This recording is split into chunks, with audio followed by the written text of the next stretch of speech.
성전 건축이라고 하는 말을 들으면 굉장히 가슴이 벅찬 내용이기도 한데, 또 한편으로는 이 솔로몬의 성전 건축을 우리가 어떤 시각을 가지고 바라보는 것이 적절한가, 어떤 것이 성경이 우리에게 알려주는 내용인가, 그 생각을 하게 됩니다.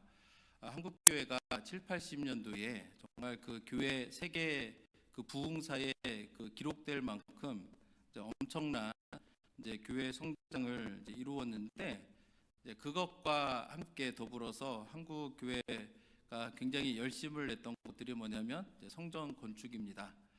그래서 그 시절에는 그 어떤 이렇게 신화 같은 것들이 있었는데, 성전을 크게 건축하면 하나님께서 그 안을 다 채워주신다라고 하는 그런 믿음이 있었습니다. 그래서 실제로는 한때는 그런 일들이 있어서 성전을 크게 지어놓으면 또 그 안이 가득 채워지는 일들도 있었지만, 이제 2000년대로 넘어오면서 그러한 일들은 많이 사라지게 되었고, 그렇기 때문에 무리하게 또 건축을 진행을 했다가 어려움을 당한 교회들이 또 굉장히 많은 것 또한 사실입니다. 일반적으로 한국 교회가 성전을 건축할 때 항상 그 인용했던 말씀이 열왕기상 5장과 6장의 말씀을 인용하면서, 이처럼 그 성전을 건축한 솔로몬이 얼마나 지혜로운가, 얼마나 아름다운 위대한 일을 했는가, 그렇게 전하고 가르쳐 왔는데, 과연 그 열왕기서를 쓴 저자는 어떤 마음으로 이 솔로몬의 성전 건축을 바라보았을까, 그런 생각을 곰곰이 많이 해보았습니다. 전에도 말씀드렸지만 열왕기서가 쓰여진 시절은 이스라엘이 멸망하고 바벨론으로 포로로 끌려갔을 때에, 그때에 열왕기서를 썼습니다. 저자가 누구인지 확실히 알 수는 없지만 포로로 끌려가서 열왕기서를 쓰는 사람의 마음으로 볼 때에 이 솔로몬의 성전 건축을 어떻게 바라보았겠습니까? 굉장히 좋게 바라보았겠습니까? 아니면 이렇게 솔로몬이 성전을 건축하였으나 거기에서 참다운 예배를 드리지 못하고 백성들을 우상 숭배로 이끌고 결국은 나라가 분열되고 결국에는 멸망할 수밖에 없는 그러한 인물로 보지는 않았을까, 그런 생각을 하게 됩니다. 그래서 솔로몬의 성전 건축이 과연 누구를 위한 것인가, 정말 하나님을 예배하기 위해서 지어진 것인가, 우리가 한번 생각을 해보면서 오늘 말씀을 살펴보기를 원합니다. 고대 사회에서 이렇게 대규모 건축 사업을 벌인다는 것들은 일반적으로 그 왕의 부를 나타내고 위상을 드러내는 일들이 많았었습니다. 그러다 보니까 전시에는 이렇게 대규모 건축 사업을 잘 못하죠. 왜냐하면 전시에는 또 전쟁에 총력을 기울여야 되기 때문에 이렇게 전쟁을 하면서 대규모 건축을 하는 것들은 굉장히 어려운 일입니다. 그런데 솔로몬이 성전 건축을 시작했다라는 것은 무엇을 의미하냐면, 그의 통치가 굉장히 안정되어 있었다라는 것들을 의미합니다. 계속 전쟁하고 이민족들이 쳐들어오고 그러면 이렇게 성전 건축에 힘쓸 수가 없었을 텐데, 이렇게 솔로몬이 성전 건축도 하고, 성전만 건축한 건 아니라 자기 왕궁도 건축하고 또 여러 가지 대규모 공사를 많이 했는데, 그것은 뭐냐면 그만큼 솔로몬의 통치가 안정적이었고, 또 그의 통치 아래에서 이스라엘 백성들도 평안을 누리고 풍요를 누리고 있었음을 보여주는 예입니다. 그래서 솔로몬은 왕이 되자마자 성전을 건축하기 시작하는데, 5장에서는 어떻게 성전을 건축하는 데 필요한 자재들을 준비했는가, 우리가 지난 시간에 우리가 말씀을 들어 알고 있겠지만 두로 왕 히람에게 연락을 해가지고 건축에 필요한 자재들을 가져오고, 또 그에 대한 밀도 곡식도 주고 인부들도 동원해가지고 그 일을 함께하는 것들을 보았습니다. 그리고 이제 오늘 우리가 읽은 6장에서는 실제로 이제 어떻게 성전이 이제 건축이 되어졌는가를 이렇게 기록을 하고 있습니다. 그래서 오늘 그 본문 말씀 1절을 보시면 이스라엘 자손이 애굽 땅에서 나온 지 480년이요 솔로몬이 이스라엘 왕이 된 지 4년 15월 곧 둘째 달에 솔로몬이 여호와를 위하여 성전 건축하기를 시작하였더라. 그러니까 솔로몬이 왕이 된 지 4년이니까 이제 성전 건축을 비교적 그의 통치 초반에 성전 건축을 했음을 알게 됩니다. 그런데 오늘 본문 말씀에 보면 좀 특이한 말씀이 나오는 게 뭐냐면 앞부분에 보면 이스라엘 자손이 애굽 땅에서 나온 지 480년이요라고 그렇게 이야기를 합니다. 다시 말해서 출애굽과 성전 건축을 이렇게 연결시켜서 열왕기 그 저자는 이제 우리들에게 이제 가르쳐주고 있는데 왜 열왕기 기자는 그냥 앞에 빼도 아무 문제가 없잖아요, 그죠? 앞에 출애굽한 지 480년이요 이거를 굳이 안 넣어도 솔로몬이 이스라엘 왕이 된 지 4년 15월 곧 둘째 달에 솔로몬이 여호와를 위하여 성전 건축하기를 시작하였더라 이렇게만 기록해도 문제가 없잖아요. 근데 굳이 이스라엘 자손이 애굽 땅에서 나온 지 480년이라고 하는 것들을 언급을 하면서 그 출애굽이 성전 건축과 어떤 관계가 있길래 이렇게 말씀했을까를 우리가 이 시간에 한번 생각해 보기를 원합니다. 출애굽의 의미가 무엇이겠습니까? 우리가 출애굽의 의미를 이해하기 위해서 출애굽기 5장으로 가시면 그 후에 모세가 아론이 바로에게 가서 이르되 이스라엘의 하나님 여호와께서 이렇게 말씀하시기를 내 백성을 보내라 그러면 그들이 광야에서 내 앞에 절기를 지킬 것이니라 하셨나이다. 처음에 하나님께서 모세를 바로에게 보내시면서 이제 그 모세와 아론이 하는 얘기가 뭐냐면 내 백성을 보내줘라. 왜냐하면 그들이 광야에서 내 앞에서 절기를 지킬 것이니라. 절기를 지킨다는 것은 뭐냐면 하나님 앞에 나와서 제사를 드린다. 하나님 앞에 나와서 예배를 드린다. 이제 그런 의미이기 때문에 출애굽의 참된 의미는 뭐냐면 이 백성들이 어떻게 하나님을 예배하는 백성이 되었는가라는 것들을 가르쳐 주기 위함이라는 것을 우리가 깨달아야 됩니다. 2절에 바로가 이르되 여호와가 누구이기에 내가 그의 목소리를 듣고 이스라엘을 보내겠느냐 나는 여호와를 알지 못하니 이스라엘을 보내지 아니하리라. 당연히 바로의 입장에서는 이스라엘 백성들을 보내줄 리가 없습니다. 당시에 이스라엘 백성들을 노예 삼아서 온갖 부역을 다 시켰는데 고대 사이에 그 수백만에 이르는 노예들을 그냥 보내준다라는 것들은 국가적으로 보면은 큰 손해입니다. 그러니까 당연히 바로는 그렇게 못한다. 거기에 대해서 이제 3절에서도 이렇게 얘기합니다. 그들이 이르되 히브리인의 하나님이 우리에게 나타나셨은즉 우리가 광야로 사흘길쯤 가서 우리 하나님 여호와께 제사를 드리려 하오니 가도록 허락하소서. 여호와께서 전염병이나 칼로 우리를 치실까 두려워하나이다. 다시 한번 모세와 아론은 이렇게 얘기합니다. 우리가 우리 하나님 여호와께 제사를 드리려 하오니 우리가 나갈 수 있도록 우리를 보내줘라라고 합니다. 그러니까 출애굽의 참된 의미는 뭐냐면 하나님이 이스라엘 백성들을 하나님을 예배하는 백성으로 삼으시기 위해서 애굽에서 건져내셔서 가나안 땅으로 이제 인도하시는 그것이 출애굽의 참된 목적이라는 것을 보게 됩니다. 그래서 아시는 것처럼 보냈다가 바로의 마음이 변해서 이제 군대를 보내서 추격을 합니다.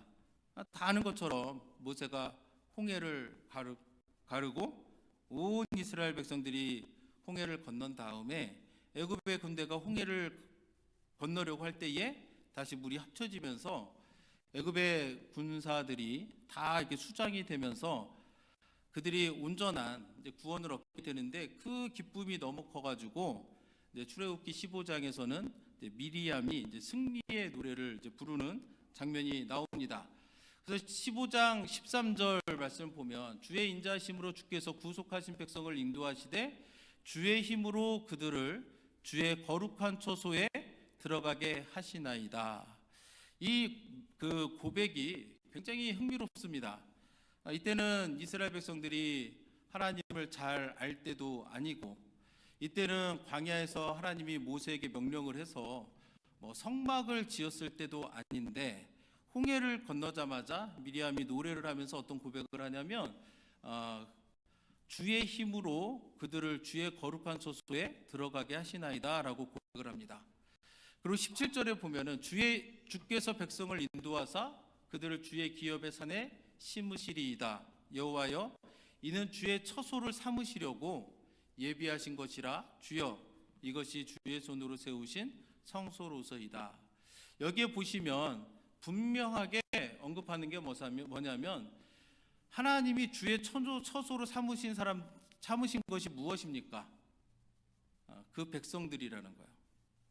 하나님께서 그 출애굽을 해서 이끌어내신 그 이스라엘 백성들을 주의 처소로 삼으셨다라고 하는 것이 성경이 우리에게 가르쳐 주는 겁니다.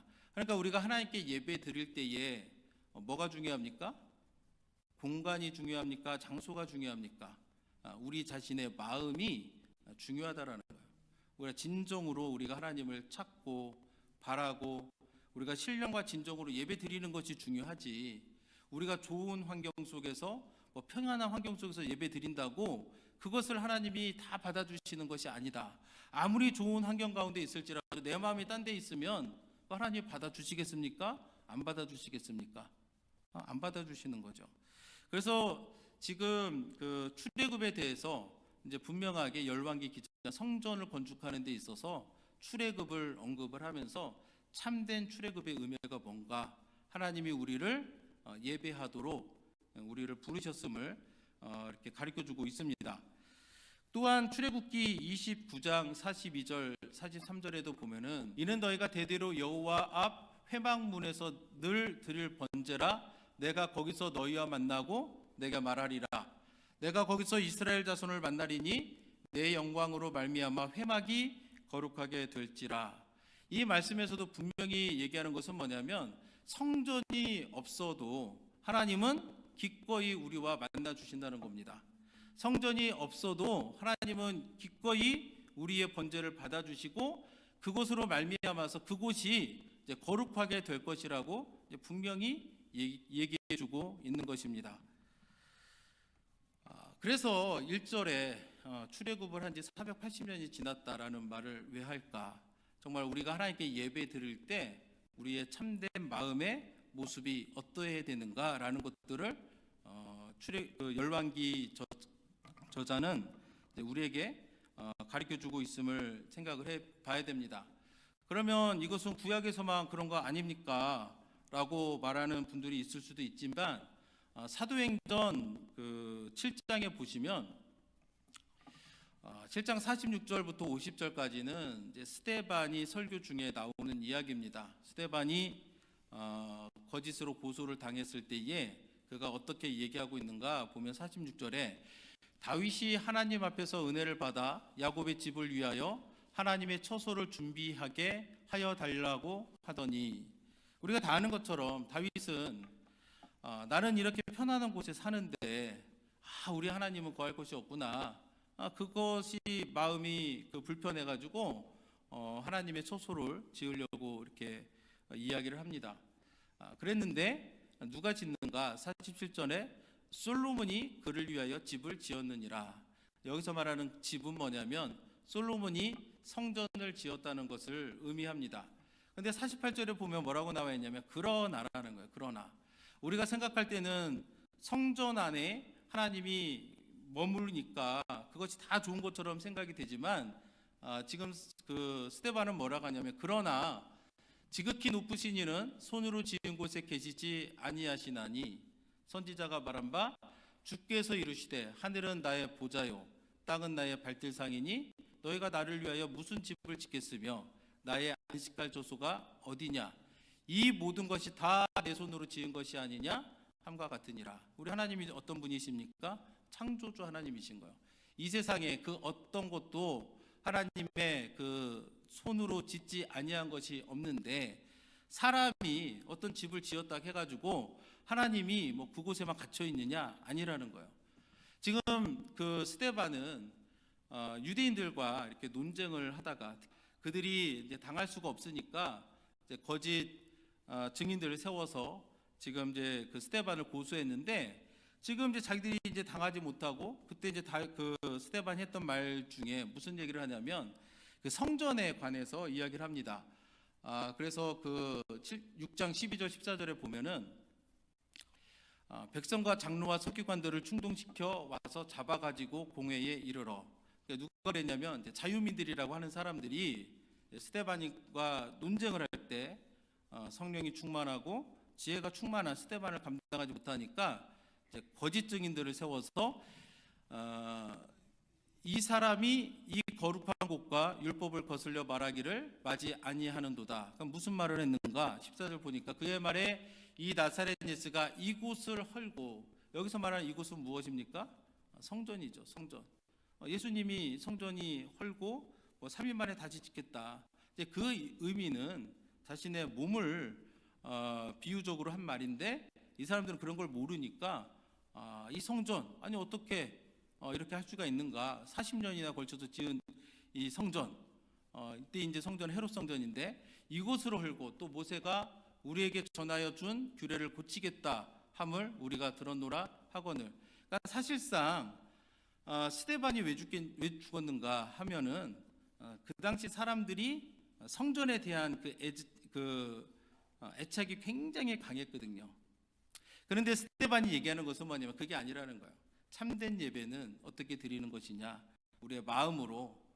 우리 하나님은 이 성전에 이렇게 갇혀진 그런 하나님이 아니기 때문에 우리가 정말 진실된 마음으로 예수 그리스도를 믿는 그 믿음을 가지고 하나님을 예배 드리는 것이 이제 중요하다라는 것들을 얘기하는 과정 가운데서 이렇게 모함을 받아서 죽임을 당하게 됩니다. 그래서 지금 이 성전 건축에 대해서 이야기를 하면서 왜 그 출애굽을 한 지 480년이라는 것을 굳이 언급하면서 이 출애굽의 신앙과 성전 건축을 연결을 하는가? 성전이 중요하긴 하지만 성전에 너무 올인하지 말라는 겁니다. 성전을 너무 중요시 여겨서 실제로 우리가 예배를 드려야 될 하나님을 잊어버리지 말라는 거예요. 그래서 분명하게 알려주는 것은 뭐냐면 우리와 하나님의 관계는 어떤 것을 통해서 완전해집니까? 성전을 통해서 완전해집니까? 아니라는 거예요. 우리가 하나님의 말씀 앞에서 온전히 서게 될 때, 우리가 하나님의 말씀 앞에서 우리가 그 말씀을 따르고 그 말씀에 순종하며 믿음의 삶을 살아갈 때, 그것이 진짜 중요한 것이라는 것을 알려주기 위해서 이렇게 열방기 저자는 출애굽의 신앙을 언급을 하면서 솔로몬이 성전을 건축하기를 시작을 했다고 그렇게 이야기를 합니다. 그러면서 6장 2절에 보시면 솔로몬 왕이 여호와를 위하여 건축한 성전은 길이가 60규빗이고 너비가 20규빗이요 높이가 30규빗이며 라고 이제 기록되어 있습니다. 우리가 이제 이렇게 규빗으로 이렇게 얘기를 하면 잘 안 와닿죠. 우리가 쓰는 그런 도량형이 아니기 때문에. 그래서 솔로몬의 성전을 보시면 길이입니다. 길이가 60규빗인데 이것이 어느 정도 길이냐? 27m 정도 됩니다. 27m 정도 되고 1규빗이 45cm 정도 됩니다. 그리고 높이가 30규빗이니까 저것은 얼마 정도 되겠습니까? 60규빗이 27m니까 30규빗은 13m 반이 되겠죠. 그리고 이제 아래 사진은 이제 위에서 이렇게 넓이를 본 것인데 그 너비가 이제 20규빗이 됩니다. 그러니까 9m 가량 정도 되는 겁니다. 그러니까 폭이 9m도 되고 길이가 한 27m 정도 되고 높이가 한 13.5m. 그냥 보통 그 한 층을 한 3m 정도 잡으면 한 4층 높이 정도, 4층 혹은 이제 5층 정도 높이 되는 이제 그러한 이제 성전을 이제 솔로몬이 짓게 되는데, 이 사이즈가 정확하게 성막의 2배입니다. 성막 같은 경우는 길이가 30규빗인데 성전은 60규빗으로 지었고, 너비가 10규빗인데 지금 성전 같은 경우는 이제 너비를 20규빗으로 지었기 때문에 성막보다는 정확히 사이즈가 2배지만, 그러나 우리가 오늘날의 그 기준을 가지고 보면은 이 솔로몬의 성전이 큰 건물이겠습니까? 그냥 그렇게 크지 않은 건물이겠습니까? 제가 볼 때는 저희 교회보다도 작을 것 같아요. 저희 교회가 더 큰 건물일 것으로 생각이 드는데, 근데 그렇게 이제 큰 건물은 이제 아니었는데, 여기서 이제 중요한 것은 뭐냐면 2절부터 10절까지는 어떻게 이제 성전을 건축했는지를 쭉 설명을 하고 나서, 그리고 중간에 11절에서 13절에 여호와의 말씀이 솔로몬에게 임하여 이르시되 내가 지금 이 성전을 건축하니 내가 만일 내 법도를 따르며 내 율례를 행하며 내 모든 계명을 지켜 그대로 행하면 내가 내 아버지 다윗에게 한 말을 내게 확실히 이룰 것이요 내가 또한 이스라엘 자손 가운데에 거하며 내 백성 이스라엘을 버리지 아니하리라 하셨더라. 그리고 나서 14절에 뭐라고 합니까? 솔로몬이 성전 건축하기를 다시 마쳤다. 그러니까 그 글의 순서로 보면은 지금 11절부터 13절 말씀이 그냥 갑자기 쑥 이제 들어간 느낌입니다. 그냥 기록만 한다면, 어떻게 성전이 건축됐는가 기록만 한다면 10절 다음에 14절로 넘어가는 것이 더 자연스러운데, 지금 하나님이 솔로몬에게 오셔서 하신 말씀이 그 중간에 들어가는 거예요. 그 말씀이 뭐냐? 내가 지금 이 성전을 건축하니 내가 만일 내 법도를 따르며 내 율례를 행하며 내 모든 계명을 지켜 그대로 행하면 내가 내 아버지 다윗에게 한 말을 내게 확실히 이룰 것이요 내가 또한 이스라엘 자손 가운데에 거하며 내 백성 이스라엘을 버리지 아니하리라 하셨더라. 지금 솔로몬에게 하나님이 다시 오셔서 어떻게 하면 축복받는 인생이 될 것인가에 대해서 말씀해 주십니다.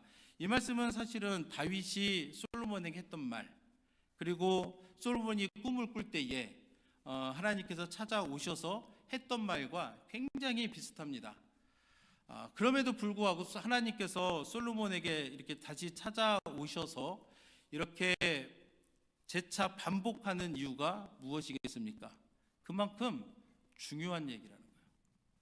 하나님이 솔로몬에게 찾아와 주셔서 하실 그 중요한 내용이 뭐냐? 어떻게 하면 이스라엘 백성이 복받는 민족이 될 것인가? 어떻게 하면 이스라엘 백성이 항상 하나님과 동행하는 백성이 될 것인가에 대해서 말씀하시는데, 그 비법이 뭡니까? 성전을 화려하게 건축하면 내 백성이 버림을 받지 않을 것이다, 이렇게 말합니까? 아니에요. 성전을 건축하지만 그럼에도 불구하고 뭐를 하라는 거예요? 내 법도를 따르고 내 율례를 행하며 내 계명을 지켜 그대로 행할 때에 하나님 그 백성 가운데 함께 하시고 그 백성들을 버리지 아니하시고 항상 붙들어 주실 것이다. 항상 그 백성들을 축복해 주실 것이라고 말을 하는 겁니다. 왜 이런 말씀 하시겠습니까? 이 백성들이 성전을 지어놨으니까 이제는 내가 할 일 다 했다라고 하면서 하나님을 멀리할까 봐. 그래서 하나님께서 열왕기상 그 6장을 통해서 우리에게 가르쳐 주는 말씀은 뭐냐면, 성전이 중요하지만 성전만 믿고 우리가 하나님 말씀 보기를 게을리하고, 우리가 하나님 앞에 나와서 참된 예배 드리는 것을 게을리하고, 우리가 신령과 진정으로 하나님을 예배하는 그 일을 게을리하면 그것은 하나님이 기뻐하시는 일이 아니다라는 것을 분명하게 가르쳐 주기 위해서 하나님께서 지금 솔로몬에게 나타나셔가지고 이 말씀을 하시는 거라는 것을 우리가 기억을 해야 됩니다. 그러면 이런 모든 말씀을 통해서 우리가 해야 될 일은 무엇일까요? 이 말씀을 통해서 오늘 우리가 우리 인생을 살아가야 되는데 필요한 교훈은 무엇이겠습니까? 그것은 뭐냐면 우리가 믿음 안에서 말씀으로 살아가야 된다라는 그런 교훈을 얻게 됩니다. 오늘날에도 우리가 내가 무언가를 했기 때문에 그 일로 인해서 나와 하나님과의 관계가 좋아지는 것은 결코 아닙니다. 나와 하나님과의 관계가 어떻게 할 때 올바르게 서느냐, 우리가 진심으로 하나님을 예배하고 우리가 진정으로 하나님을 의지하면서 우리가 그 말씀 붙들고 순종하며 사는 것이 우리가 하나님과의 우리 관계를 올바르게 해주는 것이지, 우리가 내가 무엇을 지었다고, 내가 어떤 일을 했다고 그 자체로 하나님이 나를 의롭다, 나를 복되다 라고 이렇게 하지 않는다는 겁니다. 하나님이 아브라함을 무엇을 보시고 의롭다 하셨습니까? 그 믿음을 보시고 의롭다 하셨거든요. 그래서 우리가 지금 새벽마다 생명의 삶 큐티를 이제 나누고 있는데 10장 22절부터 25절 말씀이 참 감동이 됐는데, 자, 우리가 마음에 뿌림을 받았다. 자, 우리 마음에 뿌려진 게 뭡니까? 예수 그리스도의 피입니다. 단번에 완전하고 영원한 제사를 드렸던 그 예수 그리스도 피가 우리 마음에 뿌려지면 어떻게 됩니까? 악한 양심으로부터 벗어나고 몸은 맑은 물로 씻음을 받았으니, 그럼 우리는 뭐 해야 됩니까? 참 마음과 온전한 믿음으로 하나님께 나아가자라고 합니다. 그래서 우리가 오늘 이렇게 솔로몬의 성전 건축을 통해서 하나님이 깨우쳐 주시는 게 뭐예요? 출애굽의 신앙을 생각하라는 거예요. 하나님 우리에게 원하시는 것이 무엇인지 그것을 생각을 한다면 오늘 하루를 살아갈 때에 우리는 어떻게 살아가야 되는가? 온전한 믿음으로 하나님께 나아가는 거예요. 어떻게 우리가 하나님께 나아갑니까? 기도로 나아가는 거예요. 예배를 드림으로 우리가 하나님께 나아가는 겁니다. 두 번째는 뭐냐? 또 약속하신 일은 미쁘시니, 미쁘시니 이 말은 뭐냐면 믿음직하신 분이라는 거예요. 신실하신 분, 성실하신 분. 그래서 우리가 믿는 도리의 소망을 움직이지 말며 굳게 잡고, 우리의 소망, 어떤 소망입니까? 우리의 입술로 고백한 주는 그리스도시요 살아계신 하나님의 아들입니다 라고 고백한 그 소망을 어떻게 하라고요? 굳게 잡고, 그리고 뭐를 해야 되는가? 서로 돌아보아 사랑과 선행을 행하며. 그리고 25절에 모이기를 피하는 어떤 사람들의 습관과 같이 하지 말고.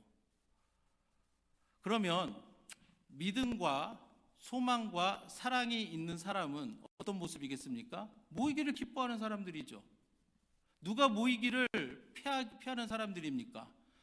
믿음이 온전치 못하고 소망을 굳게 붙들지 않고 사랑하지 않는 사람들이 모이기를 피하는 그런 사람들이겠죠. 그래서 너희는 믿음과 소망과 사랑을 가지고 그런 사람들처럼 하지 말고 오직 권하여 그날이 가까움을 볼수록 더욱 그리하자. 지금 이 히브리서의 말씀을 받는 사람들은 어떤 사람들이냐면 극심한 환난 가운데 회유와 시험과 내가 이 믿음을 계속 지키는 것이 옳은 일인가 갈등하는 사람들에게 무슨 말합니까? 믿음과 소망과 사랑을 가지고 온전히 하나님께 나아가라고 고면하고 있는 겁니다. 그래서 우리가 오늘 솔로몬의 성전 건축을 통해서 성전을 건축할 때에 하나님이 솔로몬에게 나타나셔서 하셨던 그 말씀의 참 의미가 무엇인가? 우리의 마음이 항상 하나님을 바라보고 믿음과 소망과 사랑을 가지고 말씀에 순종하고 주님과 동행하는 그 삶이 하나님이 기뻐하시는 삶이요, 하나님이 우리를 받아주시는 그런 삶이다라는 것들을 여러분들이 기억하시고, 여러분들이 하나님 앞에 참된 예배를 드리는데 열심을 내셔야 됩니다. 아멘입니까? 내가 가끔 예배 드리기 싫을 때가 있죠. 여러분들은 늘 기쁘시죠? 근데 가끔 그런 마음이 들면 어떻게 해야 돼요? 끊어내야 돼요. 끊어내요. 그리고 하나님 앞에 나와야 됩니다. 때로는 가끔 기도하기 싫을 때가 있죠. 그럴 때 어떻게 합니까? 기도하기 싫으니까 다음에 하면 되지.